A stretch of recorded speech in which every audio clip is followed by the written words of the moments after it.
Over this past holiday week, a story was taking the internet by storm. It's a story of a young woman who is saying with a smile on her face that she got her PhD. She did it. No corrections. She made it.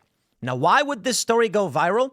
Well, of course, there are many liberals claiming that it's because the internet is full of right-wing misogyny and they just don't like women scientists. The reality is that her thesis was called Olfactory Ethics, the Politics of Smell in Modern and Contemporary Prose. Yes, she literally wrote her thesis about how smells are racist.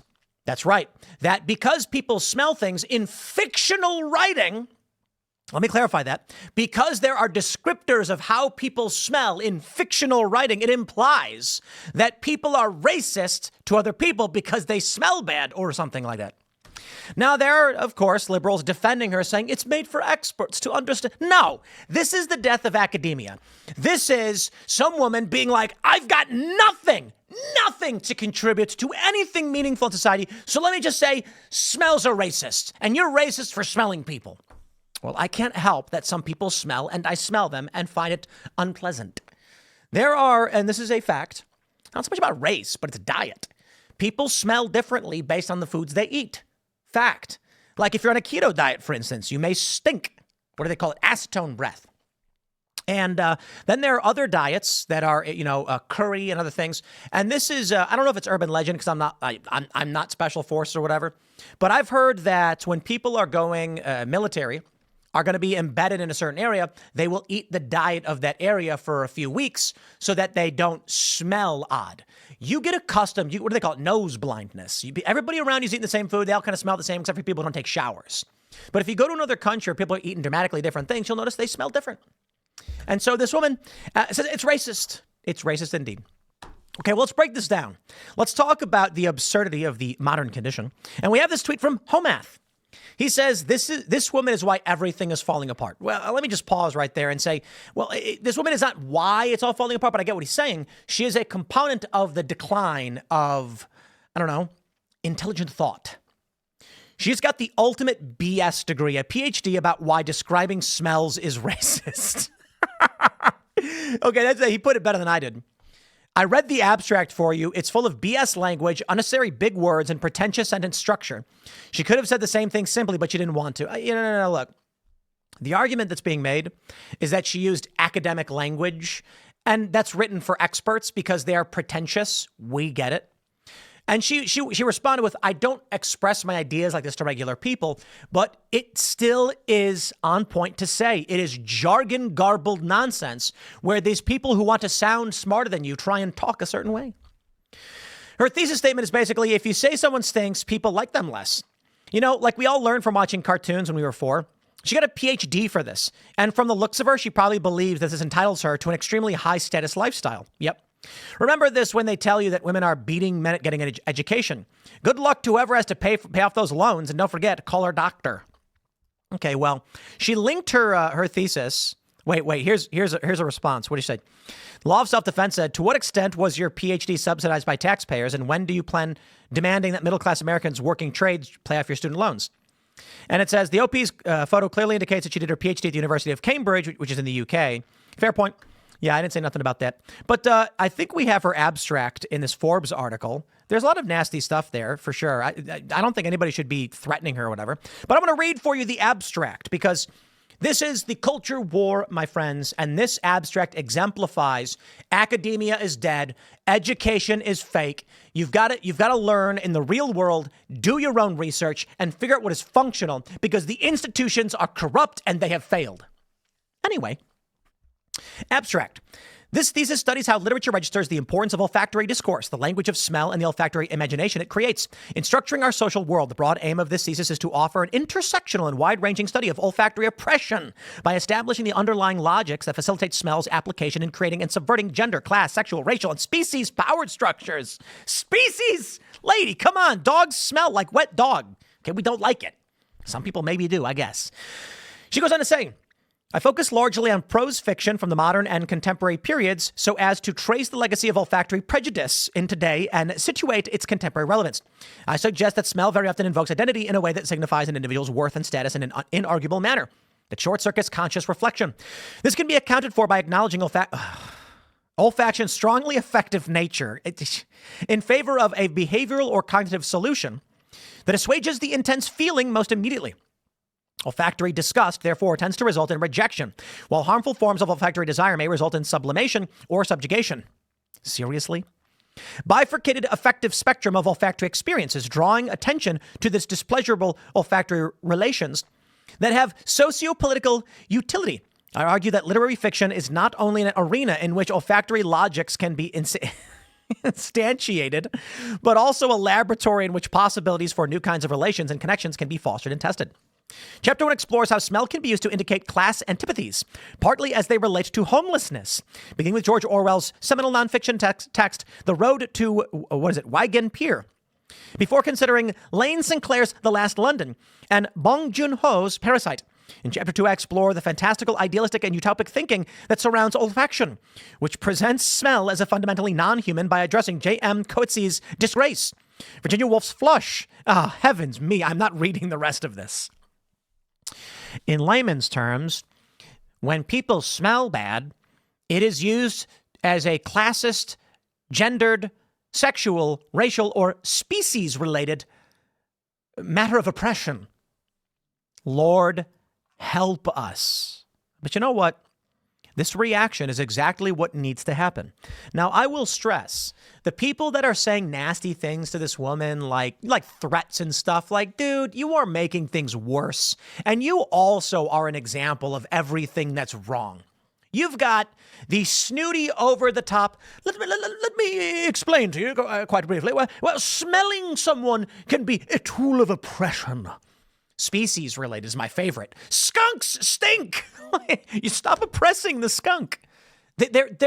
Stink bugs stink. They're intentionally smelly to make us not want to go near them. But I digress. It is the snooty elitism where it's like, I'm smarter than you because I found out that smells are displeasant. Sure. But then you've got other people on the other side who are saying really nasty things to this woman, like saying that she should, lose her life or something. Like, get out of here with all that stuff. What we want is sound, reasonable criticism of the absurdities, such as this. Ma'am, we get it. Nobody needed to write down and add to the academic knowledge base that smells can be pleasurable or displeasurable. We don't need it. It is not functional nor practical. This is an example of a person being like, I have nothing to contribute at all, so let me just say, I don't know, smells are racist. Guys, I gotta be honest. Part of me imagines this woman like smoking pot in her dorm room with her friends, and then she's just like, I got nothing. I mean, like, what is there even to write about in literature, like their books? And then the friend is like, I bet you could just say things like, I don't know, white paper is racist because the white is greater than the black ink. And then she probably laughed. She's like, dude, I'll just... No, then what happened was the guy's like, this weed is some skunk. And then she was like, oh, dude, I'm just going to write a thesis about how smells are racist. And they started laughing. And she was like, dude, I bet it'll work. I'll get a PhD, watch. I would actually respect that tremendously if she came out and said, they actually gave me a PhD for this and chucked it into a fireplace. But no, she's serious. And this is the problem. You're going to spend money on these degrees. Look at this. Forbes says an unexpected post went viral over the weekend. In it, a University of Cambridge student shared the fact that she completed her PhD. The woman in question, Dr. Ali Lukes, celebrated finishing her thesis with an unassuming tweet that somehow caused outrage online. Have a look and see if you can decipher why. Here we go. Oh, it's because it's a woman. It's a picture of a woman. And it's because it's olfactory ethics. It's funny because it's not even about actual smells. It's about descriptions of smells in fiction. Like, I'm going to write a story and be like, as I was walking into the prison, it smelled like human waste. Oh, that is oppression. At the time of writing, the post had been viewed over 24 million times. In fact, right now, 39.8 million times. Lord, help us. Guess why? Well, it's about her paper entitled Olfactory Ethics, the Politics of Smell in Modern and Contemporary Prose. It focused on the use of scent in literature, and a large Twitter X community took umbrage with that. On the surface, there's nothing overly remarkable about our social media post. I think it is. I think it's her being like, I wrote garbled nonsense and they gave me a doctorate and now I'm a doctor. Dude, I'm sorry. If that qualifies this lady to be a doctor, I got way more accolades that should make me a doctor. You know what? I'm a doctor now. I have hereby decreed. And you too at home. I hereby decree you all to be doctors. Are you a plumber? How long have you been a plumber? Can you unclog a toilet effectively? Well, I give you hereby award the Timcast Media honorary doctorate plumber. What's the point? You know, I made this point a long time ago. A bunch of my friends did. Because we were joking about how you could go online and buy fake degrees. And no one ever checks. It's stupid. So what's the point of going to school if they're going to give anyone a degree for anything? Now, me personally, I have developed several technologies and methodologies in media.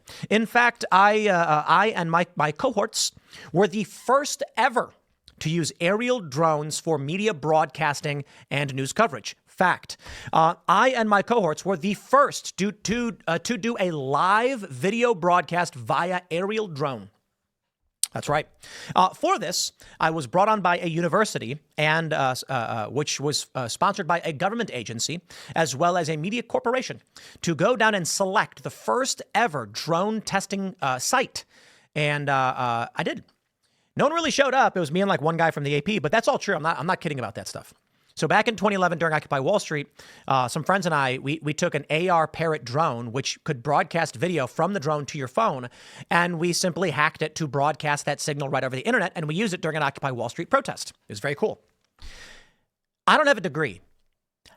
I don't have a high school diploma. I don't have a doctorate. And you know what? Now, normally I wouldn't say, I'd be like, I'm not going to humble brag, but I want to stress this. Having done that, who is more deserving of a doctorate, me or this lady who says describing smells is racist? I guess sexist and classist too. And speciesist? Speciesist? I don't know. You get the point. I'm not asking for a doctorate. I don't want one. I have given guest lectures to PhD courses, but it just goes to show you that academia is fake. Most of the inventions we see out there aren't coming from people who went to college and got doctorates or degrees. If you look at the average billionaire, college dropout billionaires tend to have substantially more money than than billionaires with doctorates or degrees. You look at Microsoft, you'll get Apple, Bill Gates and Tim Apple. You know, I'm kidding. Steve Jobs, we get it. They dropped out. A lot of these people dropped out. School is a waste of your time. Unless you want to be a doctor or a lawyer, I get it. If your goal is to actually work in real research, you probably still don't even need to go to a university, depending on what you're doing. You may need basic training in handling chemicals and using facilities if you're going to do chemistry and other things like that at a private pharmaceutical or something. I get it. There is a place for university, but it ain't this. And this is what people are making fun of. Now, a lot of them are getting their facts wrong. That's fine. Nobody should be threatening this lady, but she exemplifies the failures of modern academic institutions. Seize the endowments, shut them down. Intersectional oppression. Okay. Well, you do you. I always find it funny when we have conservative guests on the show on Timcast IRL, and they're like, I'm sending my children to college. And I'm like, why? You and I complain all the time about this. But whatever, man. You do you.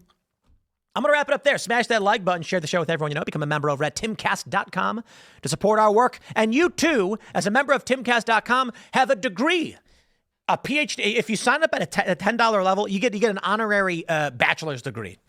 Verbally given, there's no guarantees, and I only verbally bequeath all of our members as having degrees. And if you sign up for the $25 level, I verbally just state as here and right now, it's a master's. And if you give more than that, then you are hereby officially doctor. And maybe we should give everybody in the Discord server titles, because that's how stupid the system has gotten, isn't it? All right, everybody, I'll wrap it up there. Stick around. We got more segments coming up, and we'll see you all shortly.